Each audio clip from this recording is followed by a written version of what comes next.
The Oracle Network. Look deeper.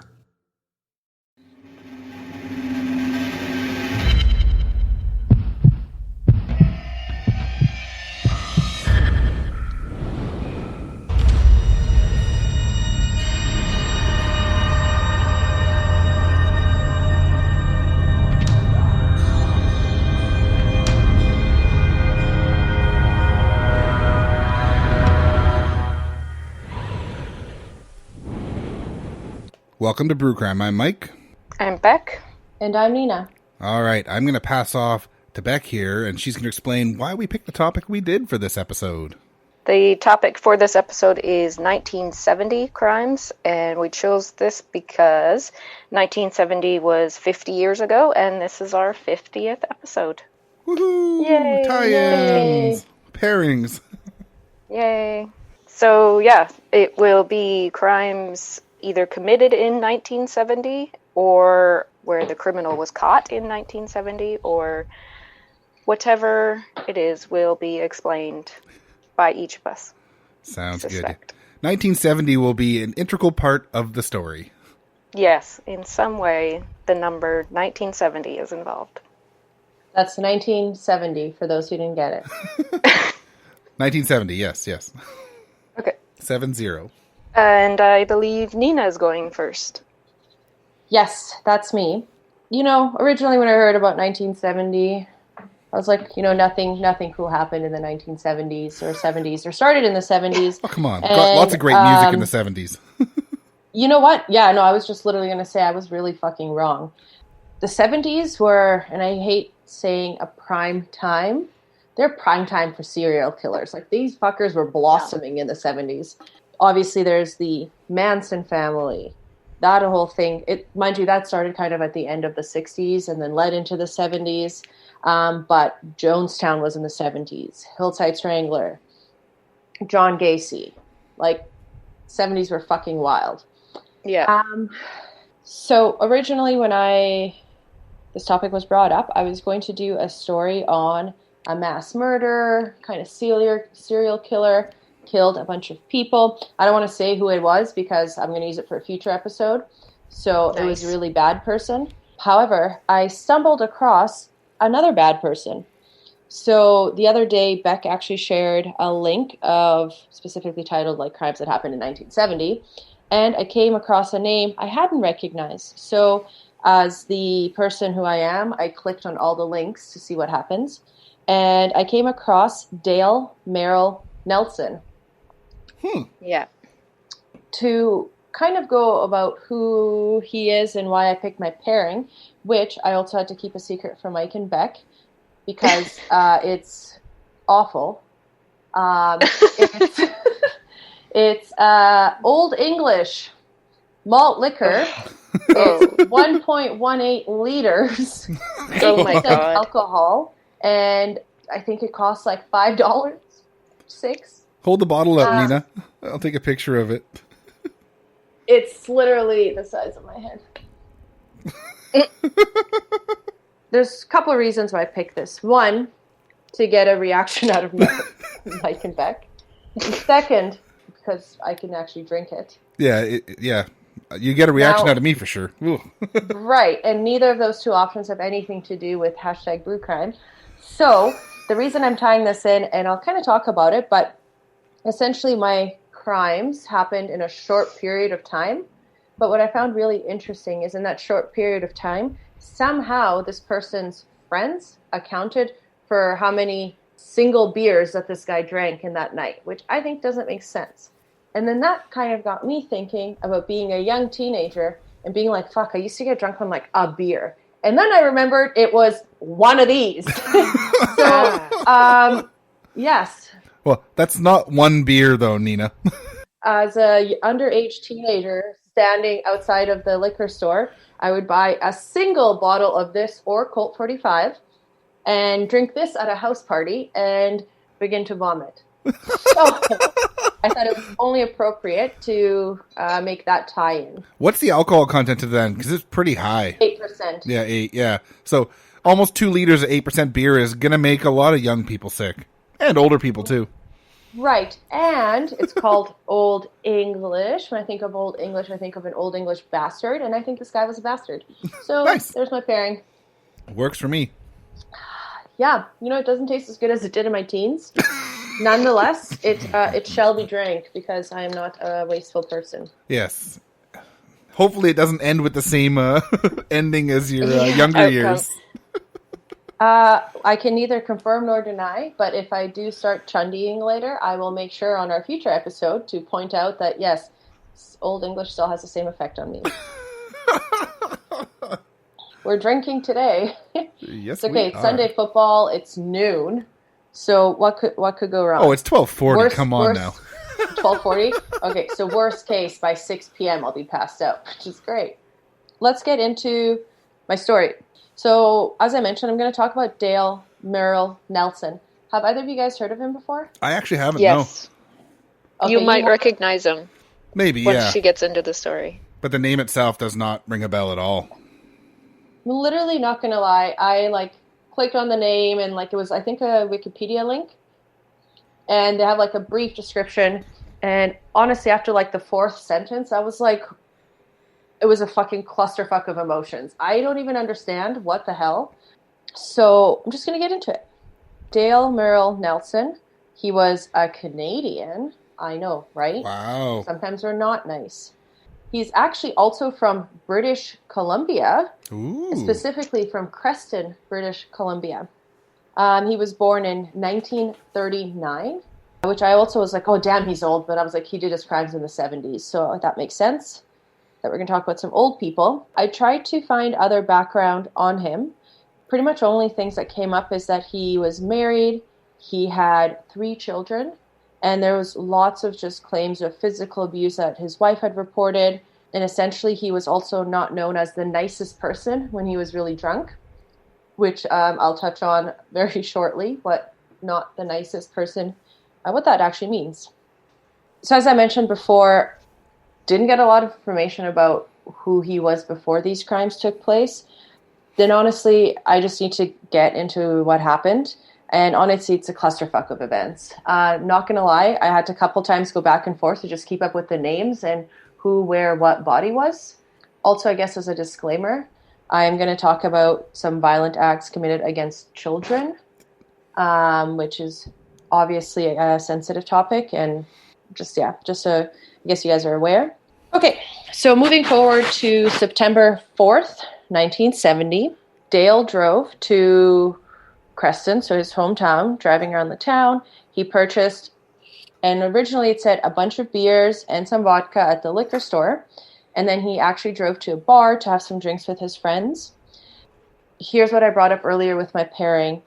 There's different accounts of the different people that he saw at the different locations, saying he had 6 beers here, he had 7 beers here.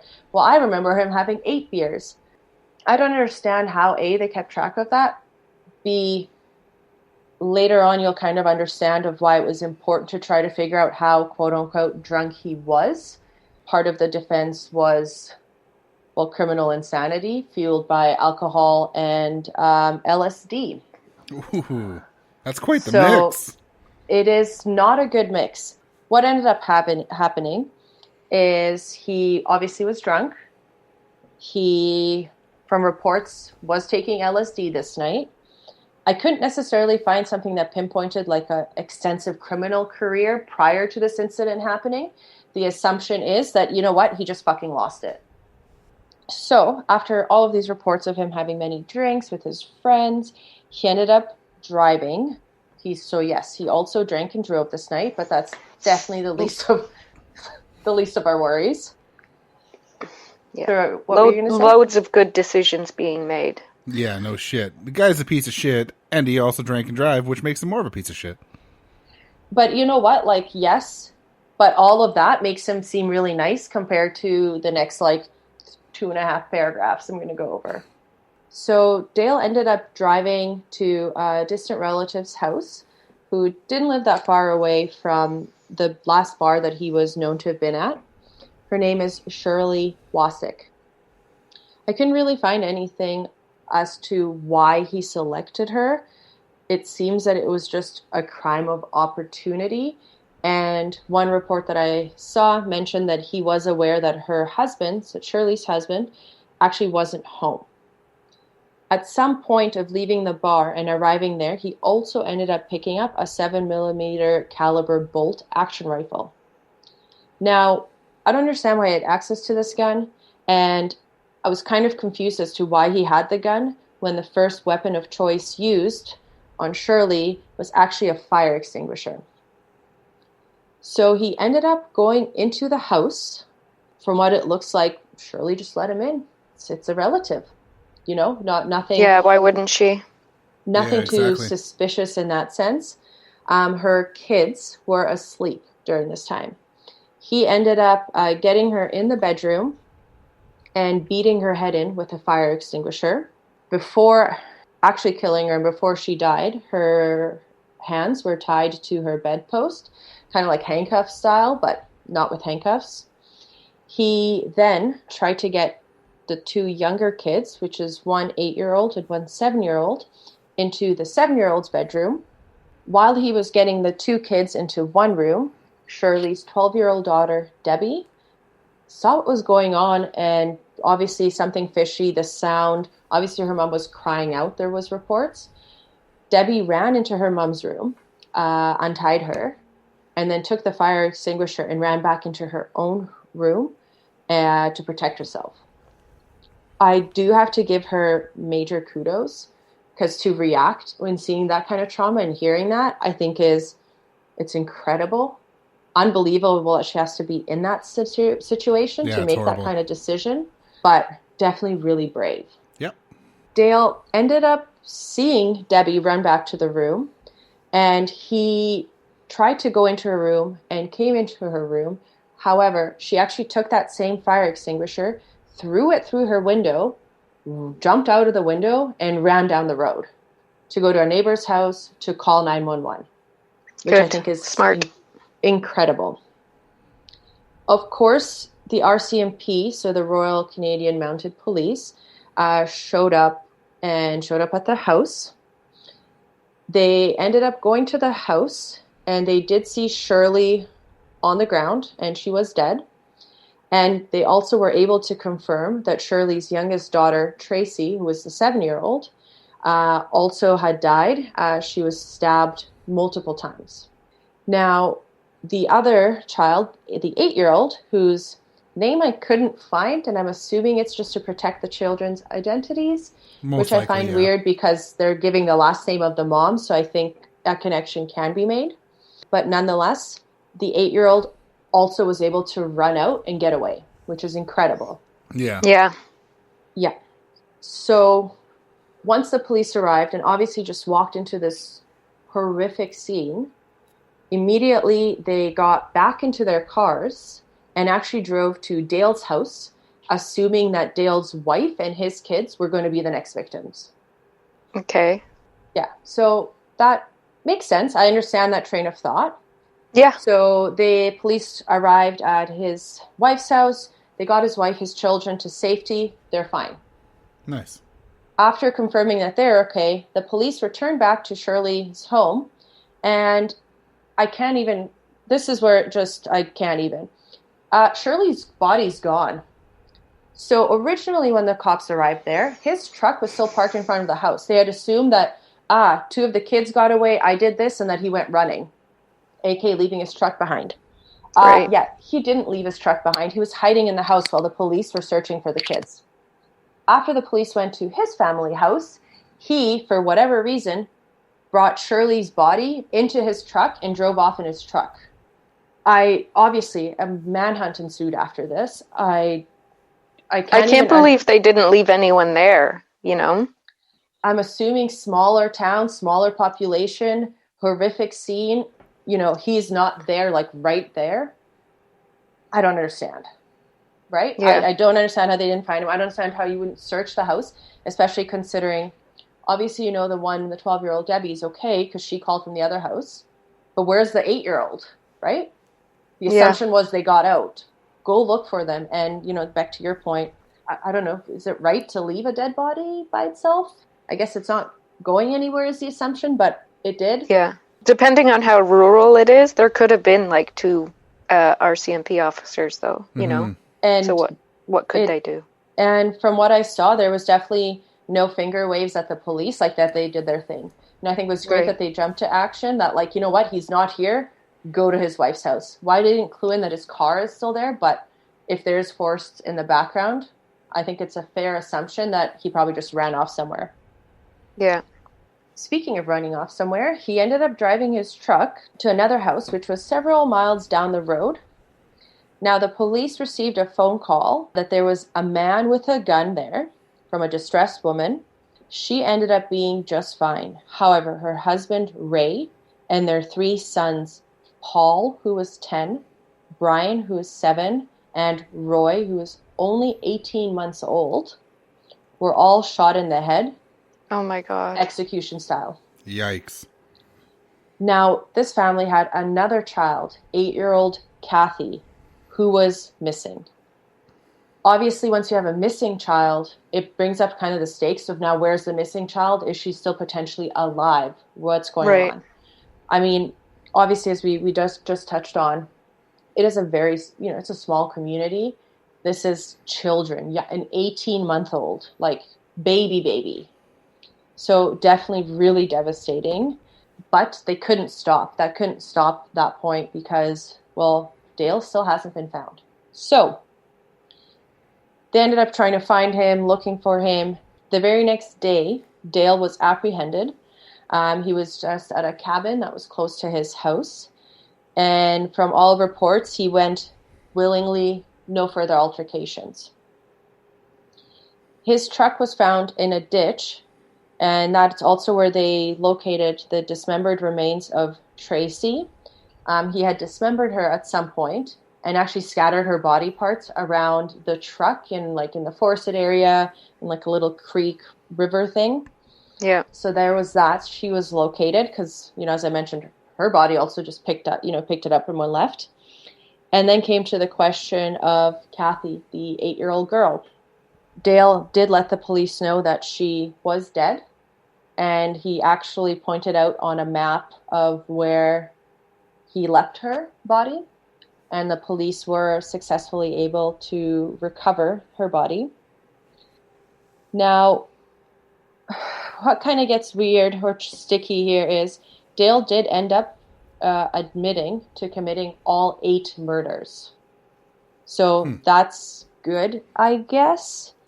However, he did add kind of disturbing facts that for Kathy and Tracy, Kathy was sodomized, which doesn't quite make sense, and it's sad because it's a little girl, and it's confusing as to why he just kind of said that.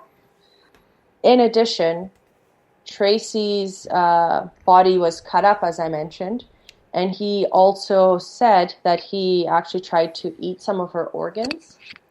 So cannibalism. It's not good. Like, none of this is good. Nope. And it's confusing because, as I mentioned before, when they say the insanity plea, you kind of just assume, I don't know, that it's kind of bullshit, but not really bullshit, or as a cop-out. Depends on the case, I think. Mm-hmm. It depends on the case, but I don't know.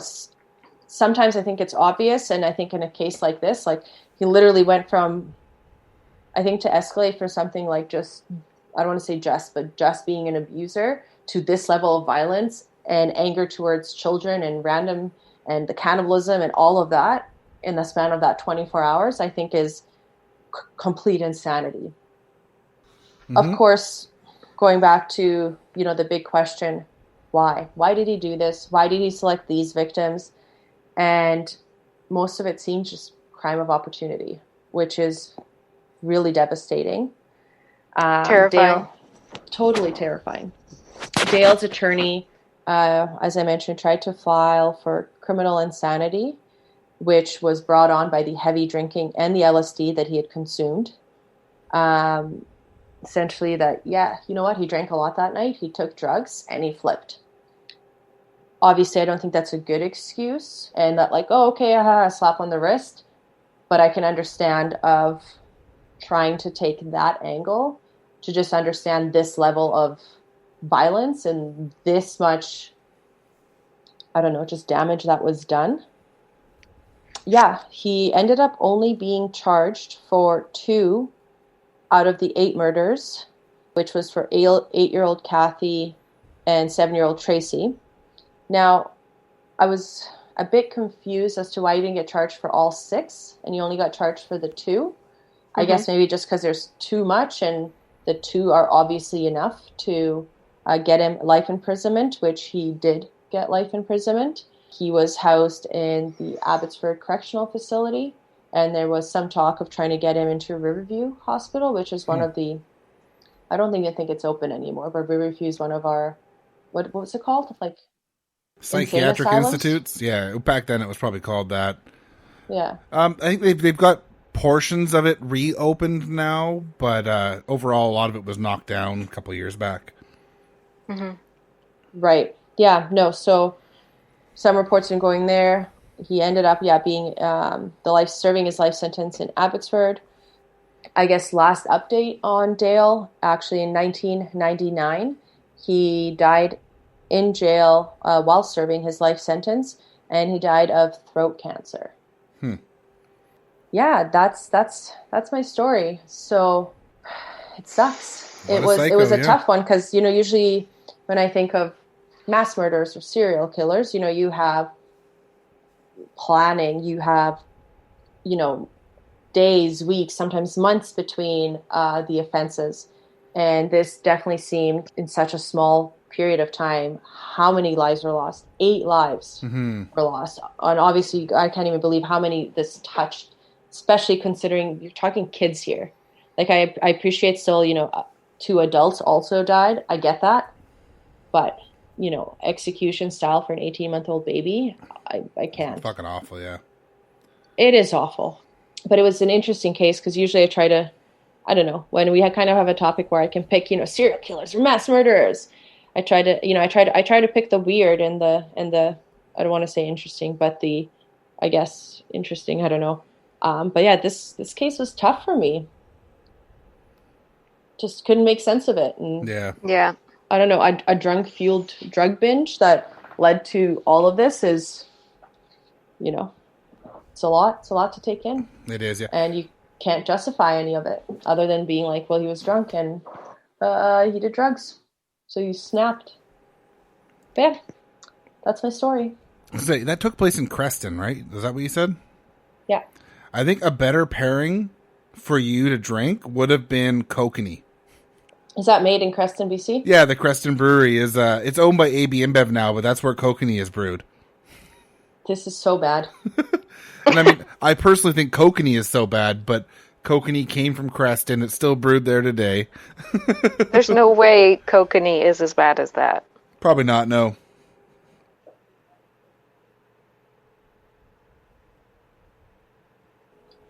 For my 1970 story, I have titled it 50 Years Later, But How Much Has Really Changed?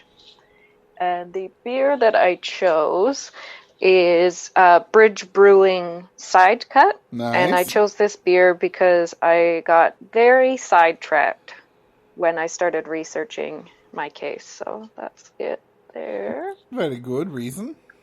Open this up and then I'll read it. This one's a Northeast IPA. Yeah, so hazy, yeah.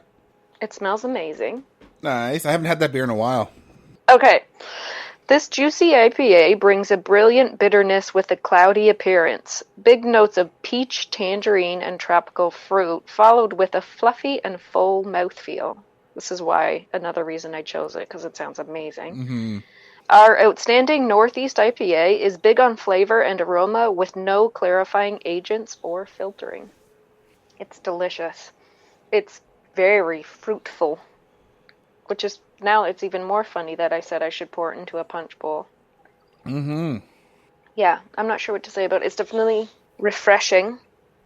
Is it super hazy? I wouldn't say it's like a summer beer, but it's definitely on the lighter side. Do you know what I mean? Yep. Is it super hazy?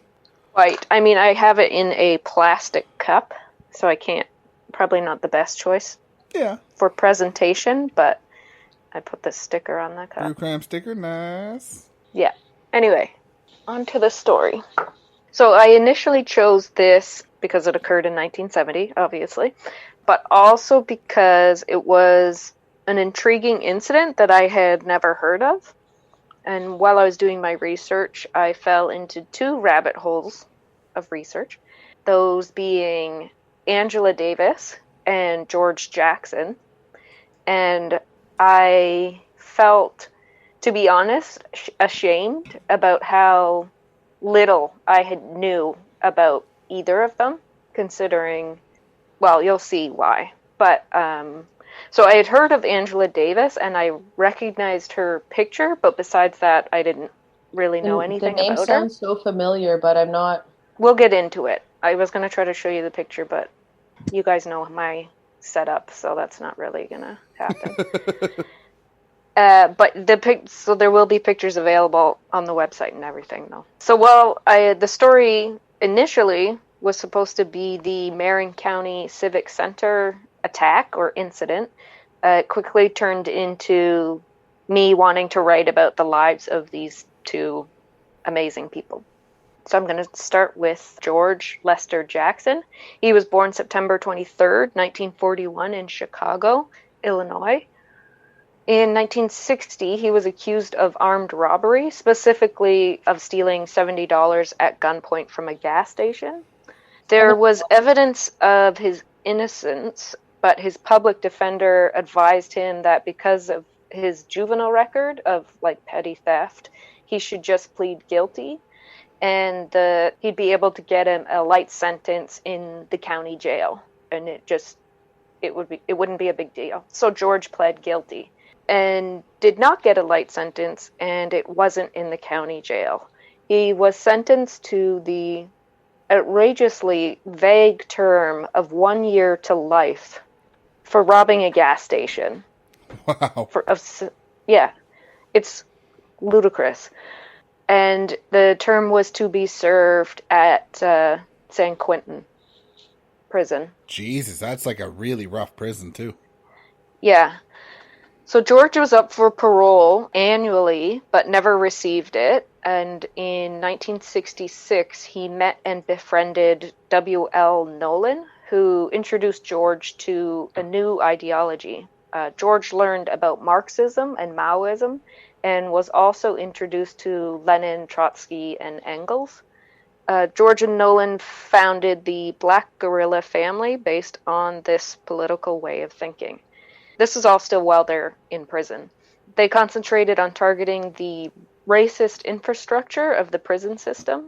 And this is a tricky point because I also found a lot of sources that said that not only was he not a founder, that he was never even a member. It was suggested on multiple sites that the California Department of Corrections just said this so that they could ban his writing as contraband because it came from a gang leader. Wow. Do you know what I mean?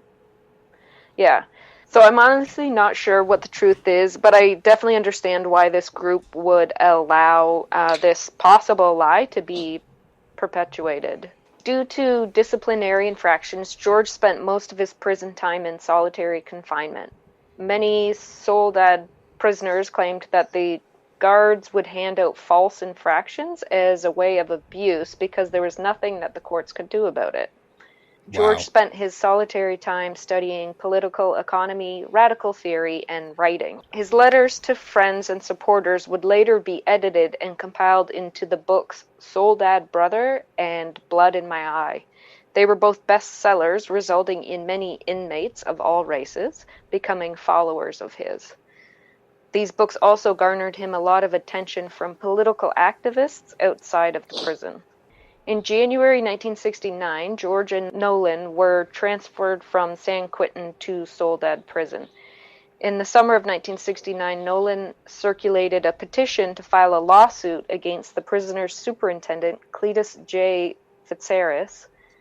The petition stated that the officials and guards knew of the social and racial conflicts and were intentionally making matters worse through direct harassment, filing false disciplinary reports, and even leaving some of the African American cells unlocked. which obviously put them at high risk of assault. Of course, yeah. Wow.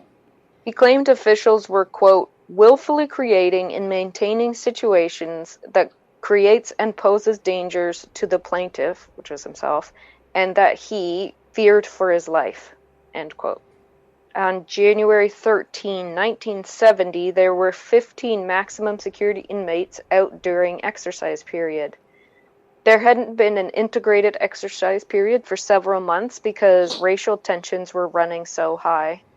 A fight was almost inevitable, and some inmates would later claim that the guards did this intentionally because if the inmates released their aggression on each other, they wouldn't release that aggression onto the guards. Okay, sorry. The purge, it's like they're trying to do the purge. Like, just fight each other, get it out, and then, go back to being good. That doesn't work. No, This isn't a thing. Obviously, these guys didn't have the pleasure of watching these awful movies to understand that doesn't work with society.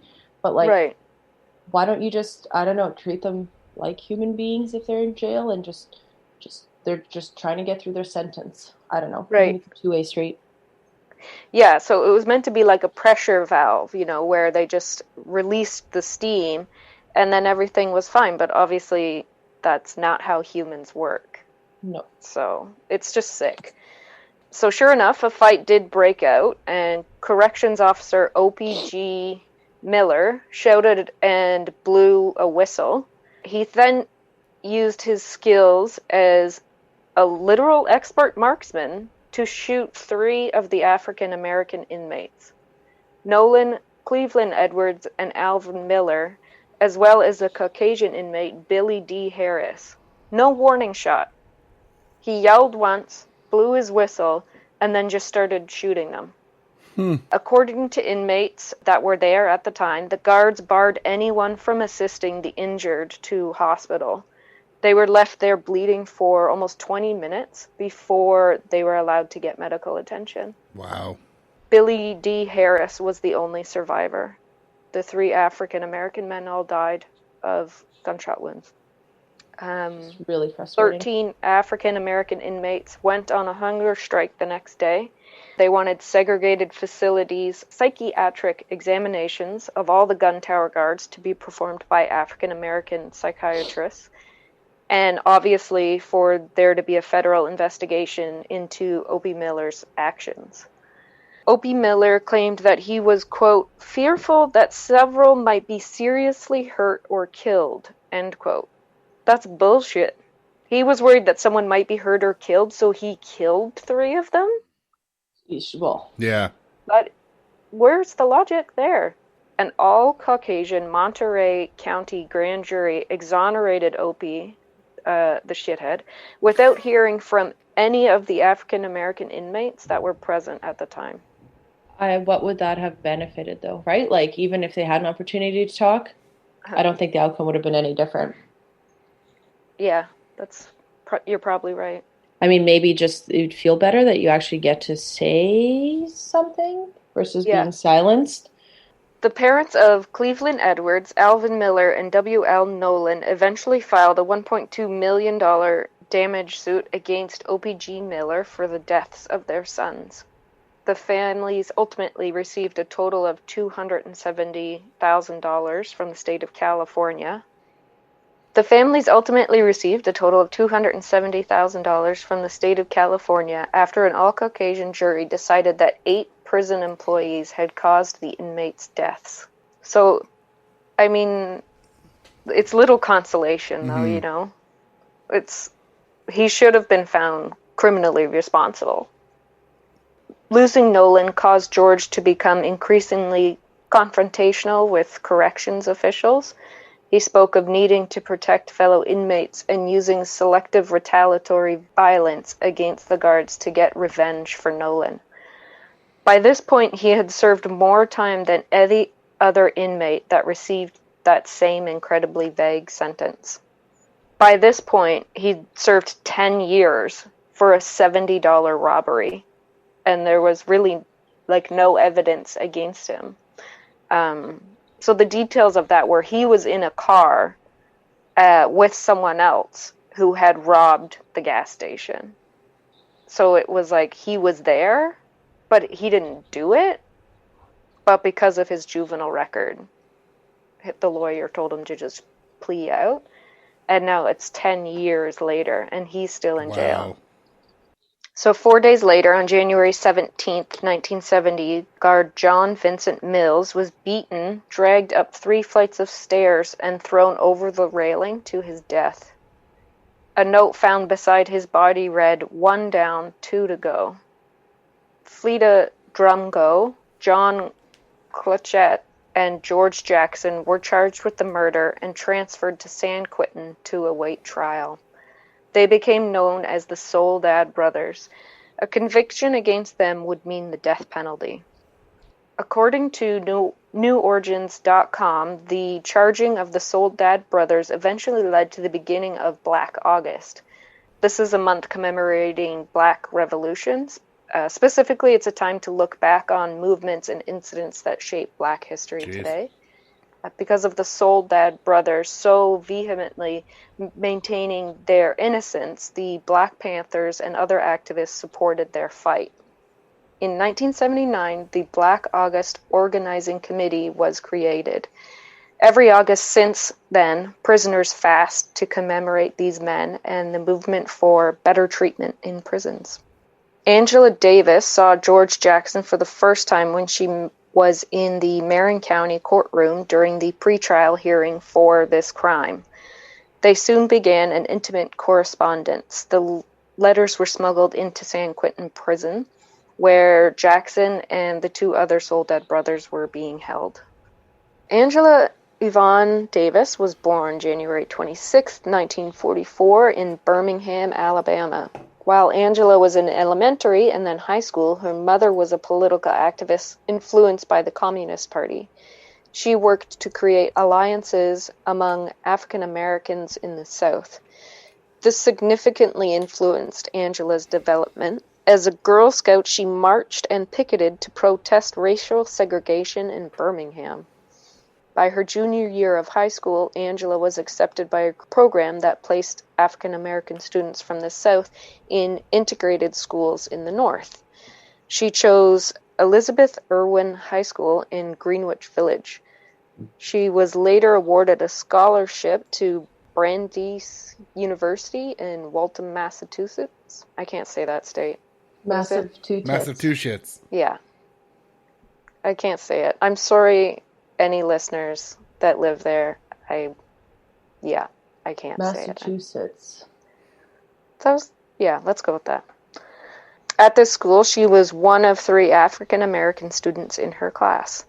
She was influenced by Frankfurt School philosopher Herbert Marcuse after seeing him at a rally during the Cuban Missile Crisis and became a student of his.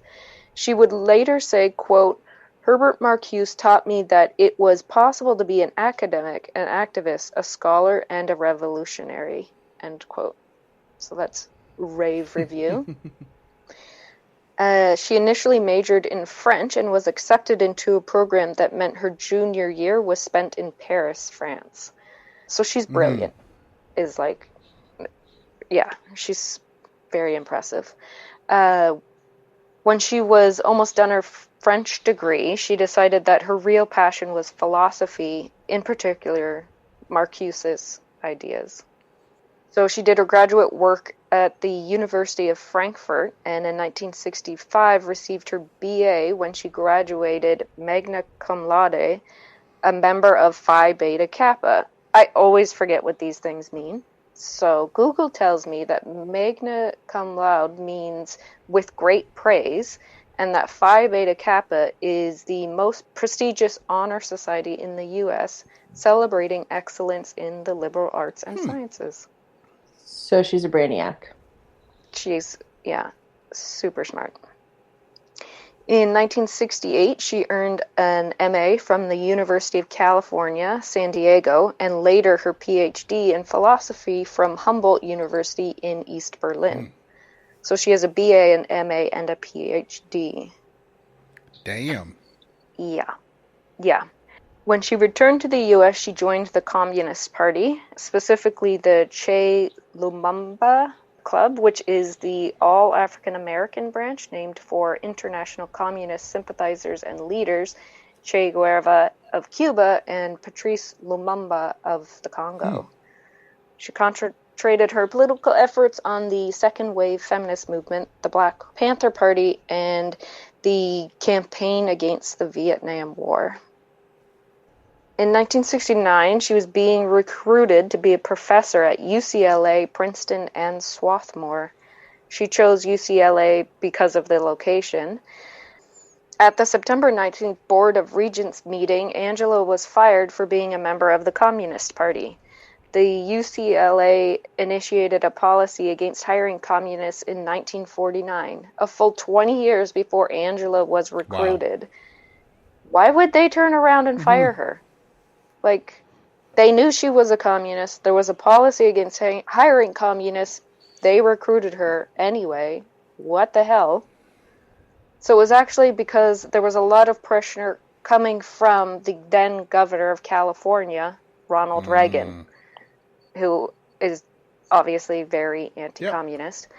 She soon resumed her post when Judge Jerry Pat ruled that she could not legally be fired just for being a member of the Communist Party. On June 20, 1970, she was fired again, this time for use of inflammatory language. Amongst other examples was her repeated use of the term pig when referring to police officers. So that's why she got fired. The American Association of University Professors did not approve of the board's decision, but it didn't matter. She was dismissed. Okay, so those are the two rabbit holes that I fell down. You can see why I chose that side cut here, because I got so sidetracked. So, on August 7, 1970, Jonathan Peter Jackson, who is George's 17-year-old brother, walked into the trial of James McLean at the Marin County courtroom. James was on trial for allegedly stabbing a prison guard. Jonathan arrived wearing a long raincoat, even though it was quite hot and not raining. He had been at the courtroom in the same coat the day before, so I guess they didn't think it was that weird. Like, maybe that's the only coat he has or something. But actually, beneath the raincoat, as well as in a satchel that he was carrying, were 3 guns. Jonathan briefly sat amongst the spectators. He then opened the satchel, tossed a pistol that was hidden inside to James. James rushed Judge Harold Haley and held the gun against his head while Jonathan removed an M1 carbine semi-automatic from his jacket and made all the court officials, jurors, etc. lie on the floor. Wow. Rochelle Sink McGee, who was there as a witness in James's trial, ran and freed other testifying prisoners from their holding cell. Rochelle then returned with William A. Christmas. The judge was forced to call the sheriff to try and convince the police to not intervene. A sawed-off shotgun was then taped to the underside of the judge's chin, with James holding the other end. The prisoners then chose 4 additional hostages and bound them with piano wire. Those hostages were the Deputy District Attorney, Gary Thomas, and jurors Maria Elena Graham, Doris Whitmer, and Joyce Rodani. The group of 9 then moved into the corridor to find that police were already on site, as was a photographer from the San Rafael Independent Journal. Pictures from this photographer will be available on the website, because this group of men actually said, yeah, go ahead and take the pictures. We're revolutionaries. This is something that has to be done. Is basically, you can see the pictures, though. They're intense. The group entered the elevator and stated that they wanted the Soledad brothers freed by 12:30 that day. They exited the building and got into a yellow van that Jonathan had waiting. Jonathan drove the van away from the building, but the police had already set up a roadblock. James fired towards the roadblock, and police shot back. Judge Haley was hit in the chest, either by William or one of the police officers, as well as in the head from the shotgun. Wow. Yeah, so they weren't able to determine if that first shot that hit him in the chest was either from the passenger seat of the van or possibly from one of the police officers outside of the van. they couldn't tell because the gun that the passenger had was stolen from one of the guards that was in the courtroom. So it was like the same. Anyway, either of the shots, though, would have been fatal. During the melee, Prosecutor Thomas took a gun from Jonathan. He then shot James in the back and Rochelle in the chest. He was shot 3 times by San Quentin prison guards. Yeah, like the prosecutor was hit 3 times by the police officers that were firing at the van. Maria Elena Graham was shot in the arm by William. And in the end, Judge Haley, Jonathan Jackson, William Christmas, and James McLean were all killed. Prosecutor Thomas survived, but was left paralyzed. Jesus. Yeah. Rochelle McGee was seriously injured, but survived. He was charged with aggravated kidnapping and the murder of Judge Haley. He agreed to plead guilty to the kidnapping if the murder charge was dropped. He later tried to withdraw his plea, but was unsuccessful. In 1975, he was sentenced to life in prison. And the most recent update I could find was in 2018, and he was still in prison at that time and was 78. Wow. A warrant for Angela's arrest was issued on August 14th when it was discovered that it was her that had purchased the weapons. She became a fugitive, secretly staying with people that supported their cause. Only 4 days later, on August 18th, she was added to the FBI's most wanted list. I feel like it usually doesn't happen that quickly. You know what I mean? 4 days. It doesn't, but it's cool as a woman to make that list. It's an exclusive boys club. I think I saw that she was only the second female to be added to the list. So not like a life accomplishment, but I mean, if you're going to shit the bed. I'm there for equality. Yeah. On October 8, 1970, the Marin County Courthouse was bombed. A group known as the Weathermen later claimed responsibility for the action and stated that it was retaliation for killing of the Black Panthers on August 7, 1970. So they were retaliating for the men that were killed in that van. Have you guys ever watched Anchorman?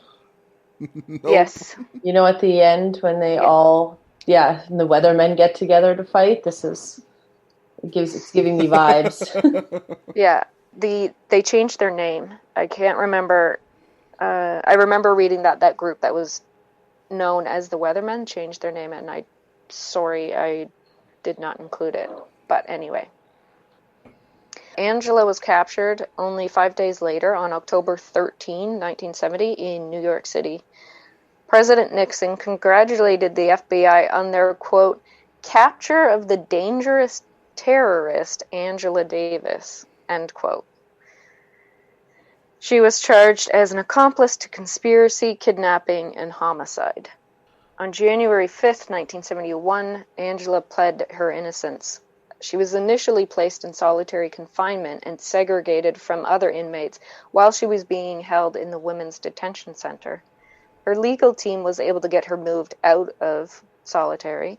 Across the U.S. and even internationally, thousands of people were organizing a movement to get her released. While she was working on getting out of jail, George was also busy. On August 21st, 1971, just 3 days before the Mills murder trial was set to begin, that was the guard that he was accused of killing in jail, George met with attorney Stephen Bingham on a civil lawsuit that George had filed against the California Department of Corrections. While he was being escorted back to his cell, Officer Urbano Rubiaco noticed a metallic object in George's hair. George pulled a Spanish Astra 9mm pistol from beneath what turned out to be a wig. He then forced the officer to open all of the cells. Several of these inmates then overpowered the other officers and took them hostage along with 2 other inmates. George and his friend Johnny Spain found the keys for one of the exits and made a run for it. George was shot and killed. Johnny surrendered. A week later, on Saturday, August 28, 1971, Approximately 1,500 mourners gave the Black Panther salute as George's body was carried from St. Augustine's Episcopal Church in Oakland, California. 3 officers and 2 inmates were found dead in George's cell. 3 more officers were found shot and/or stabbed, but survived. 3 inmates were later acquitted, and 3, David Johnson, Johnny Spain, and Hugo Pinnell, were convicted of the murders. The 6 became known as the San Quentin Six. It's not clear how George got the gun, though. The attorney that seemed the most likely suspect was a fugitive for 13 years.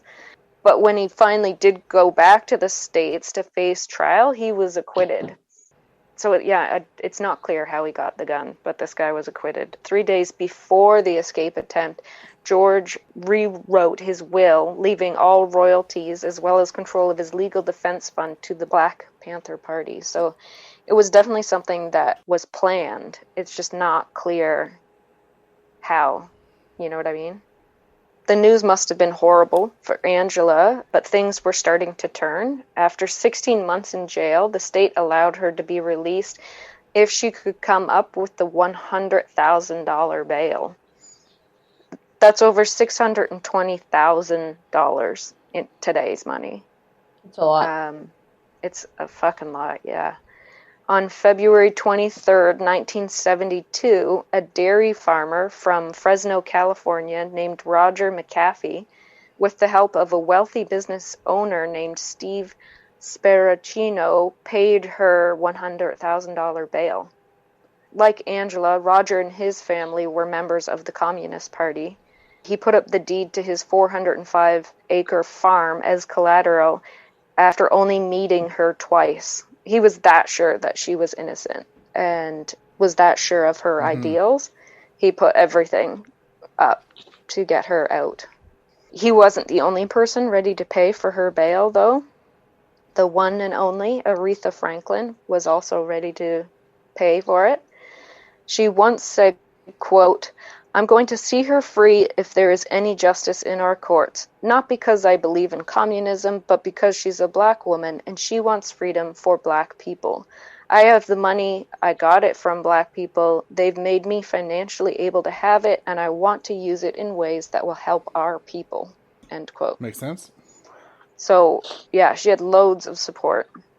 So a change of venue was granted for the defense, and the trial was moved to Santa Clara County.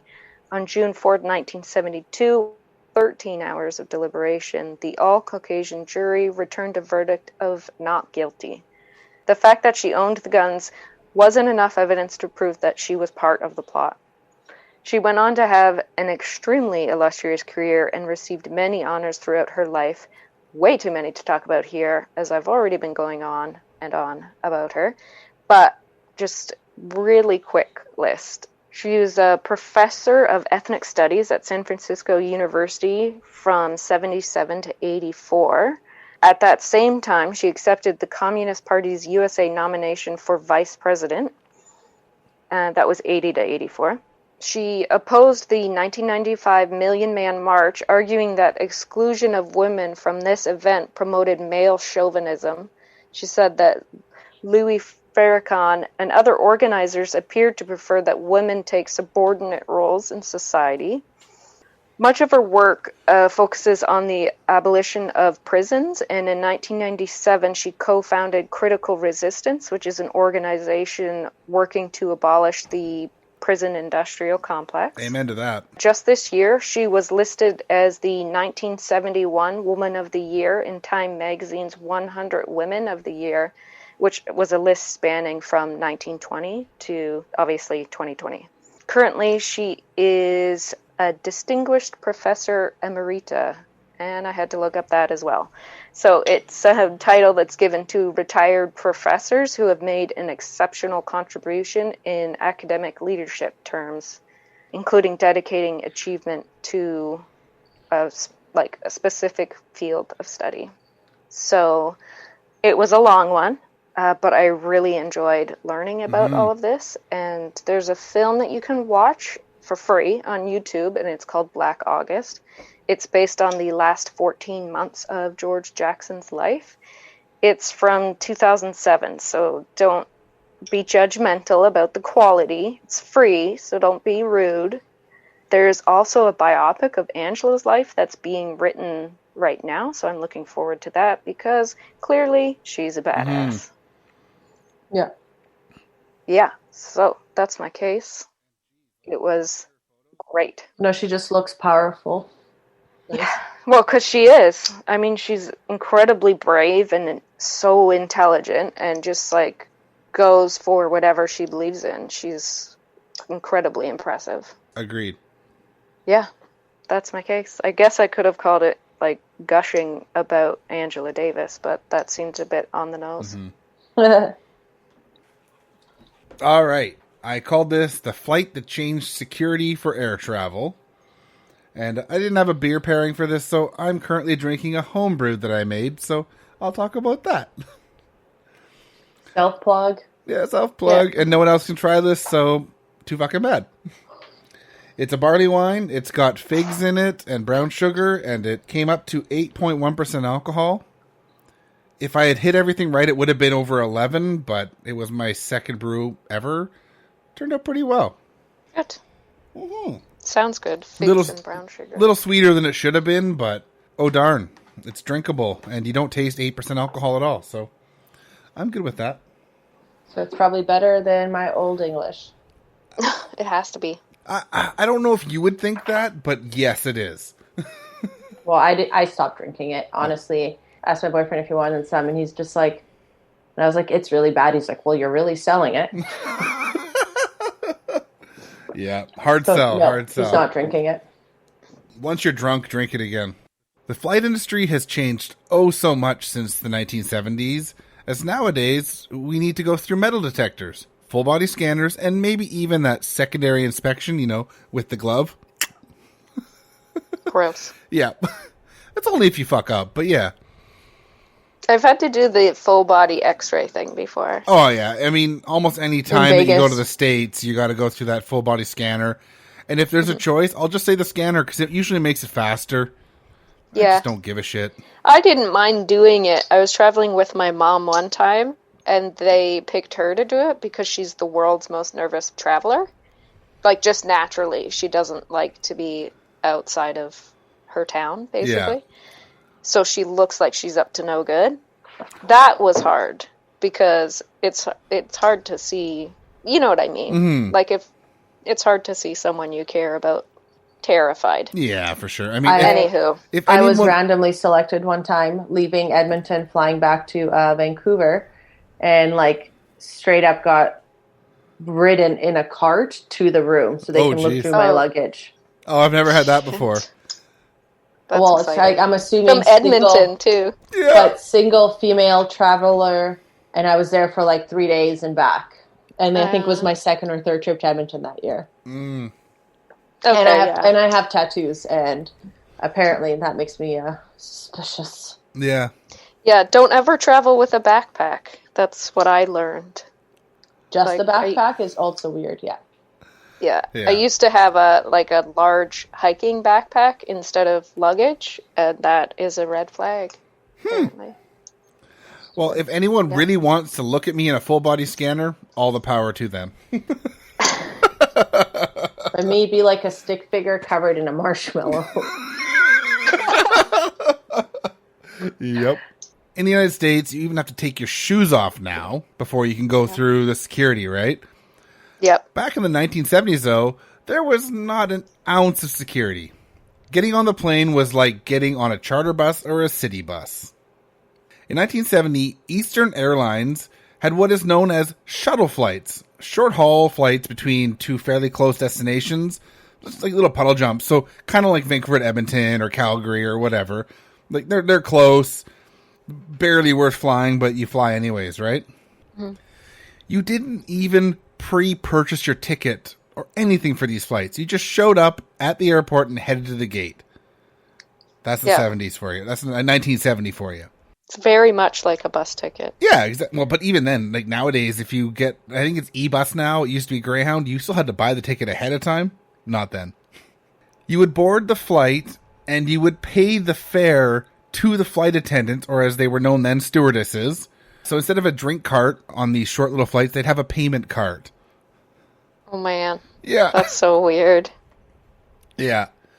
So this is back when flight attendants were all women, and they had to be attractive, and they could lose their job if they gained weight. What a backwards time to be alive. That's disgusting. Yeah, it is. So Flight 1320 was one of the flights between Newark, which is in New York, I think, and Boston. And it was on St. Patrick's Day in March 17th, 1970. The flight crew all worked together, doing the leg twice a day for a total of 4 flights, so 2 each way. Mm-hmm. This was the last flight of the day back to Boston.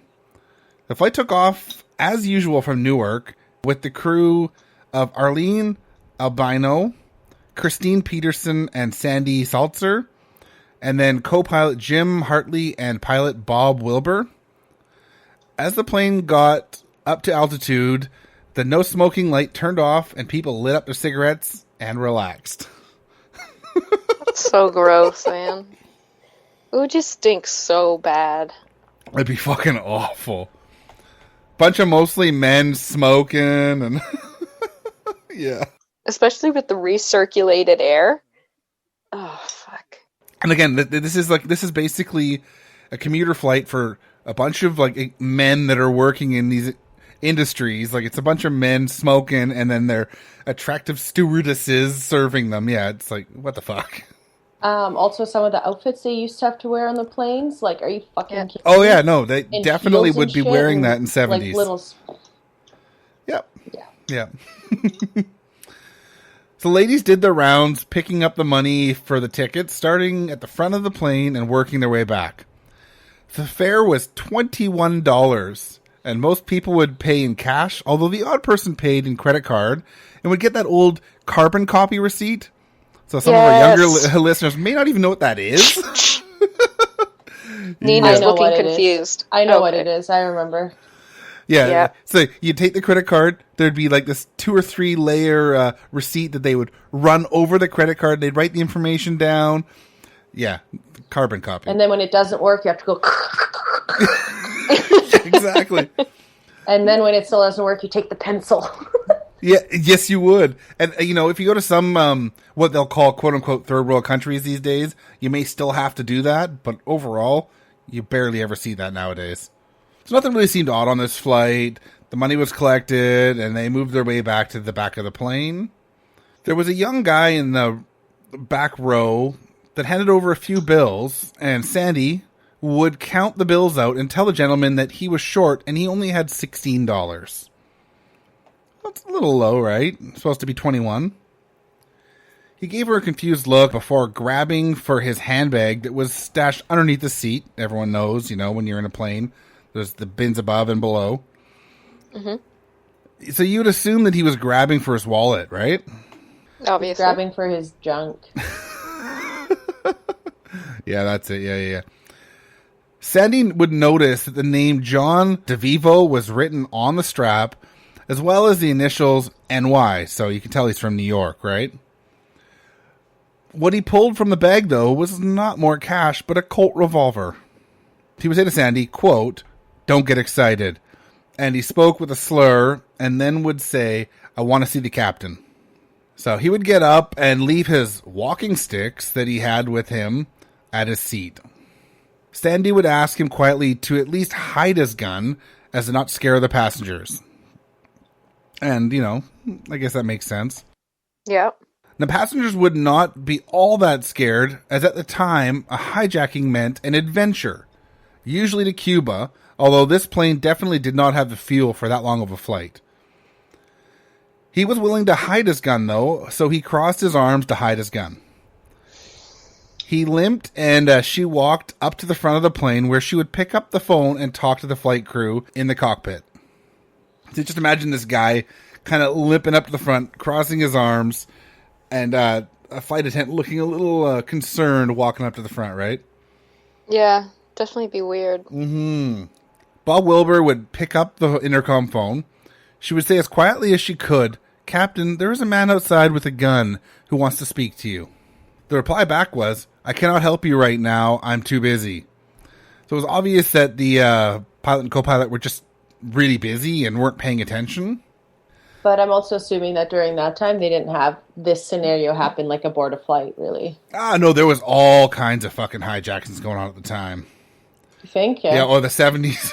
Like, mid to late 60s all the way into 73 were a heyday. Or 72 were a heyday for hijackings. And no security. And then serial killers took over. No, this flight happened. A bit flabbergasted, she hung up the phone and would tell DeVivo that the pilot and co-pilot were in the process of getting ready to land and couldn't talk right now. Seeing as how, up until this point, no hijacking of a plane had ever ended up in violence, she was not that worried when she told him the news, but he got really mad and demanded she call the pilot again. She would call him back and say, quote, "You don't understand, Captain. He has a gun." So this time Wilbur would respond with, "Well, I guess you better bring him in here then." The DC-9 has a really small cockpit, so Jim, the co-pilot, was able to just turn in his seat and unlock the door, which is crazy because nowadays commercial jets are so big you'd have to get up out of the seat to go open the door, right? Well, that he's even opening the door is crazy too. Yeah, well, there is a gun involved, right? So Yeah. back in those days, the doors weren't bulletproof, and I mean, even if you shot off a gun, like, you'd lose pressure in the cabin and you'd have to drop the plane quick, right? Yeah. DeVivo would step into the cockpit right away, and his mood would become much better. Sandy would leave the cockpit area, and the door would be closed. As to not scare the passengers, she would just go back to the business of dealing with the passengers getting ready to land. One of the passengers would ask Sandy if they were on their way to Cuba now, as that is where so many of the hijacked planes ended up, but she would assure them that this was not the case. Once at the back of the plane, though, she would talk with the other two stewardesses, and they would discuss what would happen if they were, in fact, on their way to Cuba, and just where they would go to refuel the plane, because it only had enough fuel to go from Newark to Detroit, right? It's not a lot of fuel. This is a bizarre conversation. It's the 70s. They're just like, where are we going to stop on the way? Yeah. Did you pack your bathing suit? I mean, it's Cuba. I mean, I've listened to a lot of podcasts on this. I think Behind the Bastards has covered this before, and a couple other podcasts. And they're like late 60s, early 70s. There were so many hijackings, and you just knew that you'd end up in Cuba, basically, is usually where you'd go, because these people were just trying to get to communist Cuba because it was the best place. So, Yeah. It was not a surprise when people would end up there instead of their destination. Yeah, it's just crazy to me that these women are at work and they're just like, fuck, I'm going to have to call the sitter. It's just going to cost more. You know what I mean? Like, if they're so blasé about it. No, but I wonder if exactly. that's also like a state of shock too, right? Like, Yeah, maybe. Yeah, and I mean, if at this point no one had ever been injured in one of these hijackings, you just knew that you were going to be late to your destination. Right. Quite late, but I mean, it wasn't a big deal. Late but safe. Yeah, I don't think I mentioned it in my story here, but usually when a plane was hijacked at this time, they would just open the bar. You know, it's just like free booze to everyone. This plane didn't have any. So people were hoping for a hijack then. So this plane didn't have any booze on it. So that's another thing they were going to look for, is that when they refuel, could they get some booze on the plane so they could keep the people calm? That is crazy town. Yeah, it is. You know what? Here, have a drink. Think about it. Do you really want to hijack us? Do you? Well, the hijackers weren't given the drinks. It was the passengers to keep them calm. You know, what is it? It's the Snickers commercials. You're not you when you're hungry. You just Yeah. You're not you when you're thirsty. Mm-hmm. So DeVivo was a hippie and was wearing sunglasses, and the pilot noted that he was wearing a necklace with a 5-pointed star. I don't know what that means, but pentagram basically. Like the satanic star? No. It could either be satanic, or if it was flipped upside down, it would be the like a Wiccan star. I don't know. Yeah. This is the 70s. He was about 5'8", and he looked like he was in his mid-20s. He was definitely not having a good day, though, and if he was not holding a gun, he would not be imposing at all. So the pilot turned on the speaker in the cockpit so that DeVivo could hear the transmission they were about to send, just so he wasn't surprised, they weren't trying to hide anything from him. The flight was about 20 miles out of Boston, and they were flying at a height of about 5,000 feet. They would obviously have to begin their descent soon. The tower told them to begin to reduce their altitude to 2,000 feet. The pilot would turn to DeVivo and ask if it was okay that they did this, and he said no. This part is a quote. "Where would you like to go?" Wilbur asked. DeVivo seemed unsure. After a long pause, he said, "Fly east." While the pilot had DeVivo busy, the co-pilot would use the transponder to send a code to the tower saying that they were being hijacked. And also, like, how would the fuck would they know where east is? Yeah, well, they're I would obviously... just fly in a fucking circle above the airport and be Yeah. like, oh, we're almost there. Well, they weren't quite. They were 5 miles out. Until you run but out of fuel, be like, guess we're going down. Oh, look, we never left. Exactly. Now, there was no way to know if that code had been received by the tower. It was a one-way code, right? So Jim would radio the tower and tell them that, quote, "We're going to take a heading of east here for a while and go out over the water." You know, he was giving it away a little bit without saying, "Oh, we've been hijacked." Because instead of going to the airport, they're going over water. So the question back from the tower would be, "Do you have a problem?" And his response would just be, "Affirm." So his next words would be to the hijacker, "We don't have a heck of a lot of fuel," and then, "We can't keep flying for long." So we got some more quotes here. This one's from DeVivo. "Just fly east and let me know when we're within 2 or 3 minutes of running out of fuel." So after a bit of time, the pilot asked DeVivo if they could turn back, and it was obvious that he was distracted, but he said yes. So they started to turn and head back to the airport. You know, this guy just wanted to scuttle this plane in the ocean and take all the passengers down with him. But he was a little distracted, and he was just answered a question without listening to himself, right? Once DeVivo came back to and realized what was going on, he shot Jim, the co-pilot. This would throw him back into the back of his seat. He would then turn to the pilot, Wilbur, and shoot him, hitting him in both arms, but not wounding him so badly that he'd have to stop flying. So, you know, he was bleeding badly, his arms were bleeding, but he was able to hold on to the stick and keep flying. Mm-hmm. The co-pilot, Jim, had been hit in the left shoulder blade, and it then went through his lung, and then his aorta, and then would leave his body through his right armpit. So his body was losing a lot of blood internally and likely externally, but somehow he managed to not only get up out of his seat, but also fight DeVivo for the gun, and he got it. Wow. You can also fire a gun, like, in an airplane? It's not good, but he already got... both of them already been shot, the pilot and the co-pilot, so why not shoot the fucking hijacker too, right? No, but I when I think of, like, someone shooting a gun in an airplane, I think of them making a hole in the window, which gets... obviously the air and the pressure, because, you know, that's science. And then you're just getting sucked out the window. Yeah, no shit. Luckily, none of the bullets hit the outer skin of the plane. Both of the ones that went through the men stopped. And then the ones that hit DeVivo, one of the bullets went through the door, it said, in the research I did, but it didn't actually end up going outside of the plane. It got close to hitting one of the passengers, but that was it. So they didn't lose pressure ever in the plane. That's amazing. Yeah, I know. But once he got a hold of the gun, he would shoot DeVivo twice in the chest and dropped him. So with these shots, DeVivo slammed into the cockpit door and knocked it open. So, you know, passengers at this point knew something was up because they heard the gunshots and they saw the door slam open with a guy dropping to the ground. Yeah. Jim then fell back into his seat dead and also dropped the gun. The pilot... the co-pilot? The co-pilot, yeah. The pilot then snagged the gun and put it up on the console, just in case DeVivo got back up. DeVivo was not dead, though, and he was moaning about not being able to die. I guess he was trying to kill himself, but why the fuck do you have to kill everyone else with you? Mm-hmm. Wilbur would hit the gas and bring the plane up to 288 miles per hour, right near the top speed of the plane. He would then radio the tower and say, "You better get the police to the airport. We just had the co-pilot is shot." So obviously he was stumbling a little bit on his words because, I mean, he's been shot too, but he's just like, we need to get landed quick. Right.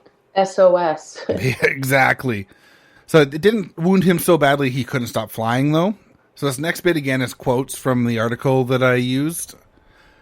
There was no response. Wilbur repeated his appeal, "Get us in a hurry." And then BOS. I'm not sure what that stands for, but that was part of the quote. BOS? Yeah. I'm not sure. So then another quote, "I got you." Approach control finally replied, "Continue right inbound to the airport. You're 13 miles out."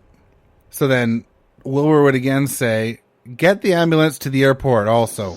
He was only thinking of Jim, as there was no mention about him being shot. The plane was also not getting replies in quick fashion, which was ridiculous, as they were only 6 miles from the airport.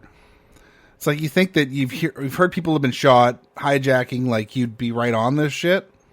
Yeah, you'd think so. I mean, you'd think. What's your other priority? Exactly. The tower would finally radio in that there was one plane in line before the plane could land. So what was the tower thinking? Like, they knew there was a plane with a fucking hijacking and people injured at least, I mean, right? If there's another plane that's so low it can't go back up again, if they're also low on gas, then maybe they're thinking they could just do a quick 1-2. And do you know what I'm saying? Yeah. But still. Yeah, to be a pilot who's been shot and your co-pilot's been shot and the guy who did the shooting is still alive. Well, he doesn't know, but he's been shot too. Fuck you. What did I say about getting us in? Yeah.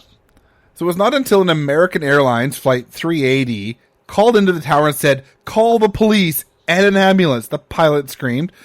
"The Eastern Air behind us, the co-pilot has been shot. The co-pilot is shot." Yeah. The pilot would finish with, "Every second might count." So, wow. Finally, the tower would tell the other flight to turn away and tell the flight that they could land. Okay, well, forget what I said then. Yeah. They're just ridiculous. Yeah. So, with all the gunshots and the door slamming open, Sandy would slowly approach the cockpit again to see what had happened. She would see a horrible scene of Jim slumped back in his seat and a Wilbur with blood oozing out of his arms, but he was still flying. On the ground in the doorway was DeVivo. Wilbur would tell her that he was all right, and a passenger was heard cheering, "We have a pilot!"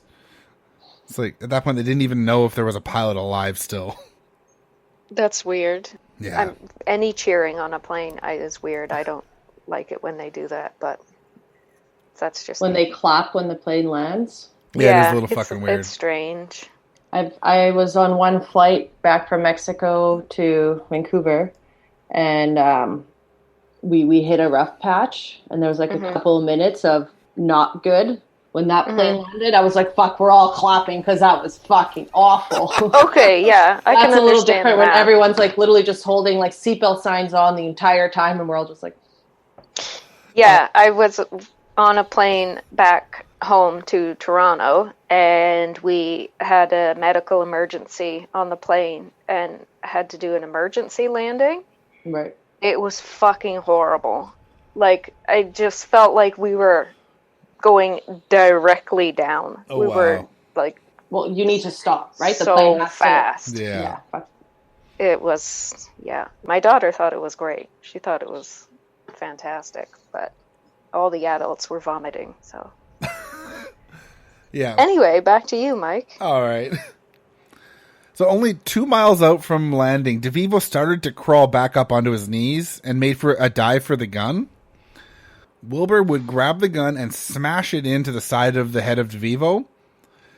With the pistol whip to the head of DeVivo, he dropped to the ground again, and this time he was out. Good. Holy crap. The pilot told Sandy to get back to her seat as he had to land the plane right away. There was no time to bring the plane in for a nice landing, and Wilbur would drop at a very fast rate. But regardless, it was a pretty smooth landing, all the people on the plane would say. He immediately turned the plane to the eastern terminal, to the gate that was assigned, that just happened to be the furthest point from the runway that he had landed on. It's like, really, just fucking, like, the first spot available should be where the police show up, right? When the engines shut off, the police stormed the plane. They would ask Wilbur how he was doing, and he would demand that they got Jim right away. But of course, DeVivo was in the way, so they grabbed him and started moving him out of the way. He would wake up from the pain and beg them, "Don't hurt my arm, don't hurt my arm." But this just pissed them off, and they arrested him quite roughly. Once he was out of the way, they would grab Jim, put him on a stretcher, and get him out of the plane. They would then help Wilbur out of the plane, and they would both be whisked away in an ambulance to Massachusetts General Hospital. So DeVivo would be taken to the hospital also, but he would be brought in a police cruiser because he didn't deserve an ambulance. Jim Hartley would be pronounced dead at the hospital at 8:35 p.m., but it was stated that he likely died very quickly while in the air. It's thought that he died like right after wrestling the gun out of DeVivo's hands. Wow. So Wilbur would require quite a few surgeries, and they were not sure if he would get full use of his arm back, but he did, and after celebrating his 36th birthday in the hospital, he was released. So that was a full 28 days after the ordeal had occurred. It's almost a month in hospital. The airline would send him and his family on a trip to Puerto Rico for 10 days just to try and help the hero pilot out. Just, clear your mind, get away. This is obviously after he'd healed up a bit. So all of the crew on the flight would end up with commendations for their great work during the hijacking. And Eastern Airline would name their new training facility after Jim Hartley. Wow. Because he was the one who died. It was this flight that made it plainly aware that the airline industry had to finally stop with their bullshit and start screening passengers and their carry-on luggage before they could get onto planes. September 11th, 1970, President Nixon would put into law a bunch of new anti-hijacking rules, personnel, and surveillance at airports. In October of the same year, 2,000 sky marshals would be hired to run undercover on selected flights. I didn't realize the Sky Marshals started so long ago. Yeah, in the 70s. And there was 2,000 right away in the 70s. And it's way more now, I'm sure. Oh, My yeah. favorite Marshall scene is from Bridesmaids. Bridesmaids. Yeah! I can't. It's so good. Oh, That God. movie's gold. Wasn't there like a Tommy I've Lee been Jones thinking movie about it the about U.S. whole time Marshals or Mike's been something? talking. All right. It would take until 1973 for all passengers to finally be mandated to be checked, but it was the beginning still. But the new rules really worked. Between the years of 1968 and 1972, there were 124 hijackings. But in 1973, there was one. Wow. Yes. It would take until September 11th, again, but this time 2001, for the next huge changes in air travel to come into place.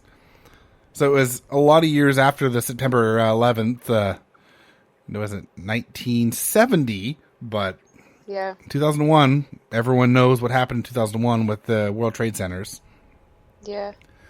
To finish off, John DeVivo would end up spending a bunch of time in a psychiatric hospital before making his way to jail awaiting his trial. DeVivo would never make it to trial, though, as he was found hanging in a cell as he had committed suicide on Halloween morning. So that's my not story. that surprising. That's my 1970s crime. Wow. Yeah. I actually hadn't heard of that, so thank you. Neither did I, and I was struggling so hard to find a case until, Beck, you found a link of 1970s crimes that I could look from. So yeah. Well, I'm glad I could help. Yeah, I am too, because I was so struggling. Here we Happy are. anniversary, you guys. 50 episodes. 50 episodes, yeah. Woohoo! All right. Well, thanks for tuning in. You can find us on social media at Brewcrime. You can email us if you want to send us a message or, give us an idea for a future case at brewcrime@pacificbeerchat.com. It'd really help us if you'd send us a review on iTunes, a review and a rating, 5-star rating. It helps us get noticed on iTunes and get our name out to more people. If you want to support us, you can go to patreon.com/brewcrime. The money is used to upgrade our equipment and make the show better. So shout out to our Patreon supporters, True Crime Nana, Daniela, Ange, Nina's mom, 3 Beers In Podcast, Amber, and the faves of our lives. Cheers. Bye. Bye-bye. Brewcrime's intro was created by Mike using Creative Commons Attribution licensed audio from purple-planet.com, soundbible.com, and freesoundeffects.com. Logo design was by Ben Greenberg. All cases and stories were written by Beck, Nina, and Mike, and our sources are put into the show notes for each episode. We always want to give credit to the people that research the cases we talk about. Check out our store at brewcrime.threadless.com, where you can purchase swag like t-shirts, phone cases, beach towels, and all kinds of cool stuff. We can also be found on your favorite podcast apps, our host, Spreaker.com, or brewcrime.com, as well as at Brewcrime on Twitter, at Brewcrime on Facebook, at facebook.com/groups/brewcrime. Thanks for listening. This has been a production of Pacific Beer Chat. A fascination with the unknown has led me to research countless unsolved murders and missing persons cases. These victims are often forgotten in the hustle and bustle of everyday life. Nevertheless, they need their cases recognized in order to keep investigators working on it. These victims also deserve justice and peace in the afterlife. Here I will share them all with you, giving both the facts and the theories, every Wednesday at 3:30 a.m. Check out The Great Unsolved for more information.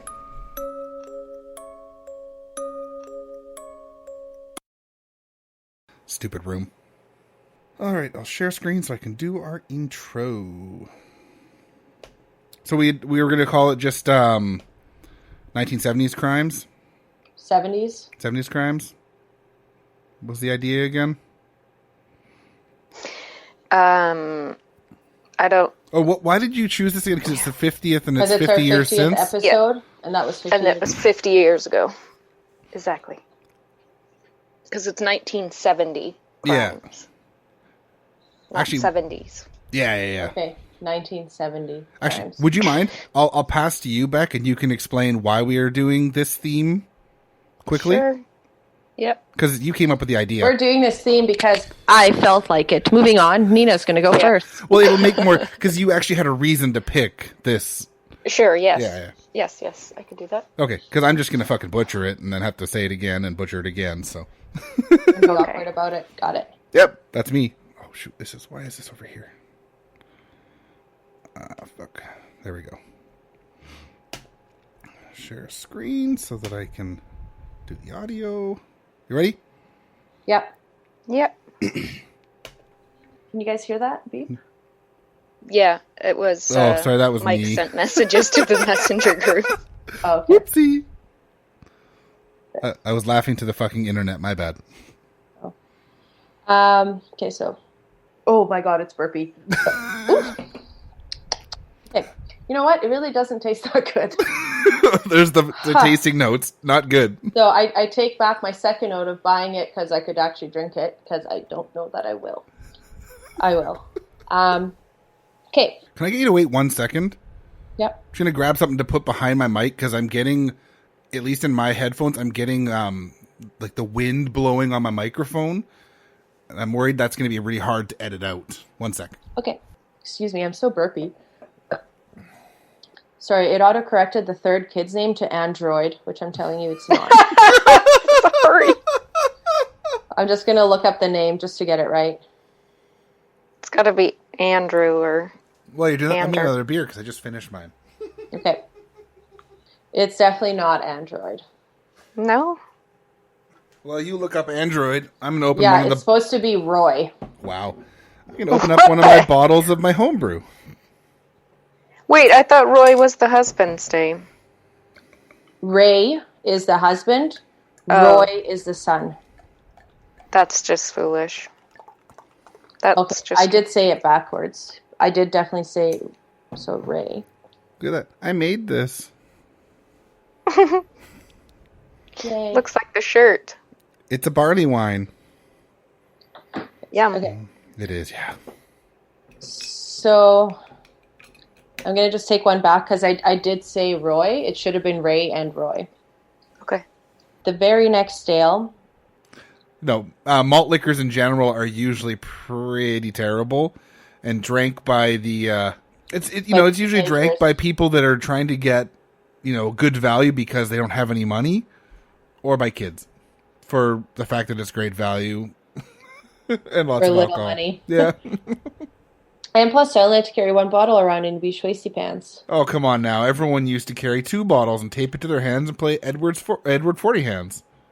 But I've never heard of that. You couldn't. I've heard of that, but we didn't do that because as a 16-year-old girl legally drinking, I couldn't afford to break that bottle or do any shenanigans. This was carried around in like a gold purse and kept safe for the consumption of, Edward 40 hands was they'd tape both 40s to your hands and you couldn't put them down until they were empty. So yeah, It's a Stupid. mess. yeah. Oh, come on now. Of course it's stupid. 2 40-ounce bottles of 8% alcohol that taste terrible, and you have to finish it before you can even like say go to the washroom. Yeah, it's terrible. I could do it, but maybe if it was like, honestly, if it was fucking kokanee in a 40, I'd fucking probably have no problem drinking it. But this is, it's not happening. It's a guys. slow sipper. No, and I'm looking at this. I have the big bottle just kind of like off screen here, and I'm like, "Fuck, it's getting warm." That's gonna taste. Are you gonna get help with that then? I'm not gonna subject my boyfriend to drinking this. Mind No. you, it is Sunday football, and we're in a fantasy football league because that's something that I do now. And I don't know, it's fine. And this week I'm playing his dad, so I might pass over the good old OE and share it with him. I'm not sure how much it'll be appreciated because it tastes like shit. Put it in the freezer and I get think it it ice can't cold. be your first beer. You've got to have a well-established beer tongue before you can be opening that. Like, Appreciate OE. yeah. No, so this is what I started with today. And honestly, as soon as we prep to have, I think, Beck go next, I'm going to, get something else to drink. Yeah. Just Anything put it out else, there. really. Yeah. Anything. Like, I don't know. It was the best of times. It was the worst of times. Yeah. Yeah. There was nothing good about your story. It was well written, but God, There was it nothing was good about your horrible, and story. so is the beer. Yeah, exactly. Nothing good about your story. The beer was terrible. The story was terrible. Everything is terrible. Woohoo! I got So- some points. Sorry. Points for... Fantasy football. Oh, okay. High five. There's a lot of sediment on the bottom. Oh, and the bottle actually shows, if you look at the side of the bottle, I think there's an instruction on how to reintegrate that sediment, isn't there? Yeah. Or don't. Yeah. No, I can. I'm going to, but it involves pouring out about half of it first, so I won't actually get to do it Oh, okay. right off the bat. Yeah, because I do not have a cup that is going to fit 650 milliliters of beer right Yeah. off Pour the it bat. into a bowl. Yeah, you need bigger than a pint big, glass. punch bowl, maybe? Hey, there's some breweries in the States that are doing bowls for IPAs, so. Oh, really? Oh, yeah, for the hazy IPAs. I need a third hand. Cross your fingers that I don't drop this on the laptop.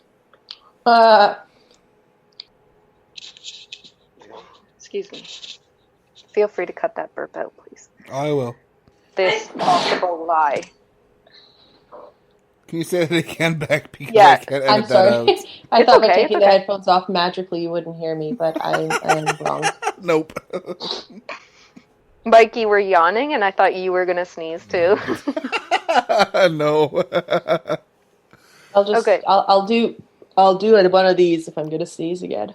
You could just mute and have a proper sneeze if you want. Well the Oh, right, house right, is right, right, dying, right.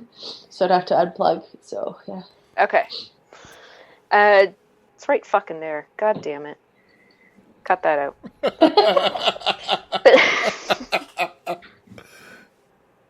I didn't read that sentence properly. Give me a sec here. Oh, I see. Thanks a lot for that. Thanks, Grammar Obama. correction. Thanks, Obama. Thanks, Trump. Okay, I'm going to do the sentence for a third time. Okay. One sec. Now I'm going to sneeze.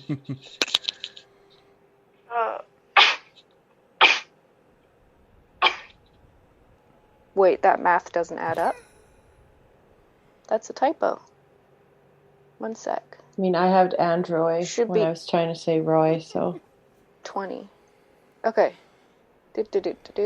Start back at the September 19th. Okay. George met with attorney Stephen, cut that out. Stephen. Just give me a sec. No worries. While you're figuring that out, just looking up photos of her. Mm-hmm. Badass. Yeah. Does she look familiar to you now? Yes, not the younger ones, but the more recent pictures. Like she's always like rocked a big afro, like big, Mm-hmm. big, but like she looks great. And in Amen to that. Yeah. And I'm back in the saddle again. No, I'm not. Are you cold, Nina? I just turned the AC off. Oh, damn. Yeah. Jealous. It's okay, our power was out this morning. I woke up and I'm like, well, I tried to turn the light on. Didn't go on. do you want his name cut out of that, Nina? Yeah. I kind of thought so. That's why you went, Yeah. I didn't forget his name. I just No, just double checking that was your intention with re-saying it. Yes. I'm keeping everything but his name for that. Bleep. I'll just cut that part, and then it'll be like, did you want that just so you didn't have his name? Because, yeah, it's I kind of didn't funny. forget it. No, of course not. But it makes a funny blooper. Let's do this. Let's do it. Just gotta fix this because this foam is bugging me. The DC-9 cockpit has a... the DC-9... You said cock. Drink. The DC-9 has a really small cockpit, so Jim was able to... Why was that so funny? That's what she said. Oh my. The pilot turned... excuse me. This beer is burping now. Mm-hmm. The co-pilot Jim had been hit in the... Oh, what the fuck? I just went the wrong way. Sorry. 1 sec. Hey, Homer. Hi, homie. Plane in line before them, Hey, before they could hello. land. Hi. Hello. All right, I guess I'll start that sentence again. Sorry. No. Homie. Wilbur would grab the gun and smash it into the... Blah. Smash. Or, if you look at my notes, Massachusetts. it said hospital, because... What the It's a fuck? hospital, not a hospital. It's for hospitals.